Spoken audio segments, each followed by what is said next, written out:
물막의 성경적 근거 2. 성경에서 물막으로 인한 온실 효과를 확인할 수 있다. 물막의 성경적 근거 2. 성경에서 물막으로 인한 온실 효과를 확인할 수 있다. 첫째, 비가 내리지 않고 안개만 올라와. 우리는 성경 안에서 물막으로 인한 온실 효과를 확인할 수 있다. 온실 효과는 기후에 막대한 영향을 준다. 온실 효과로 인해 지구 전체의 온도가 일정하여 바람이 불지 않는다. 그리고 높은 곳은 따뜻하고 지표면은 상대적으로 차가운 현상이 생겨 안개가 발생한다. 이것을 성경이 뒷받침해준다. 창세기 2장 5절을 보면 비가 내리지 않고 안개만 땅에서 올라와 온 지면을 적셨다고 밝혀주신다. 성경에는 노아의 홍수가 있기 전까지 비에 대한 언급이 없다. 이것은 비가 안 오는 현상이 일시적인 것이 아니라 홍수 전까지 지속되었다는 것을 의미한다. 비가 안 오는 시스템은 물막이 아니면 설명할 길이 없다. 기상 시스템으로 보면 모든 물은 증발을 하고 증발한 물이 올라가서 구름이 되었다가 물방울이 커져서 비가 오는 것이다. 그런데 비가 없다는 말은 물방울이 공중에서 응결되는 것이 아니라 지표에서 안개로 응결되어 다시 땅으로 내렸다는 의미가 된다. 이것이 가능하려면 위로 올라갈수록 온도가 높고 지표에 가까울수록 온도가 낮아야 한다. 그래야 안개만 땅에서 올라와 온 지면을 적시는 현상이 생기는 것이다.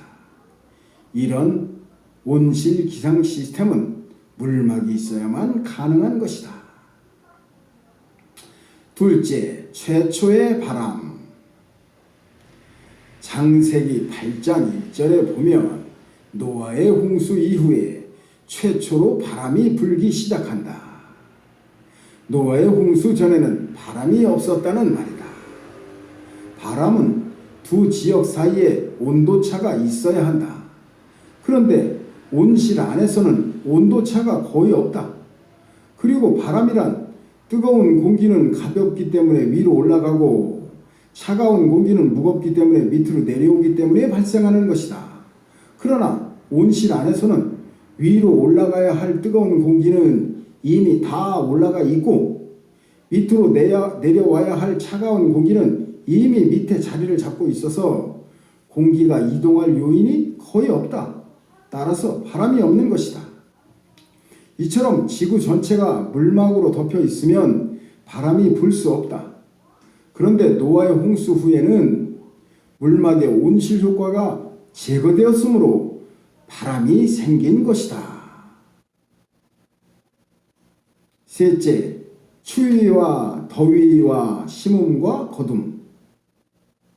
창세기 8장 22절을 보면 추위와 더위와 심음과 거둠에 대한 말씀이 나와요. 온실 효과가 있을 때는 추위도 더위도 알지 못했어요. 심는 것도 거두는 것도 정해져 있지 않았지요. 열대지방에서처럼 필요할 때 따먹기만 하면 늘 열매가 다시 열렸던 것이에요. 그러나 노아의 홍수 후에는 물막이 없어지면서 계절의 변화가 생겼어요. 홍수 이후의 사람들은 이러한 변화에 적응해야만 했지요. 추위와 더위에 적응해야 했고 심는 것과 거두는 것을 계절과 기후에 맞추어 순응해야 했어요. 적응하지 못하면 생존이 불가능했던 것이지요. 넷째, 최초의 구름과 무지개.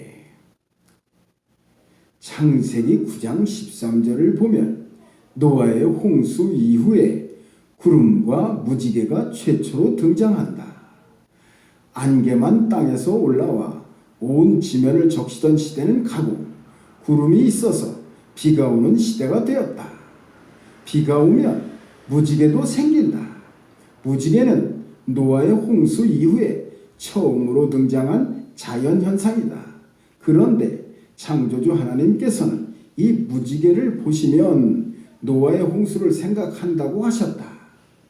다시는 이 땅을 물로 멸망시키지 않으신다고 약속하셨다.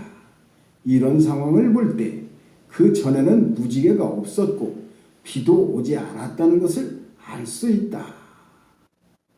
아멘.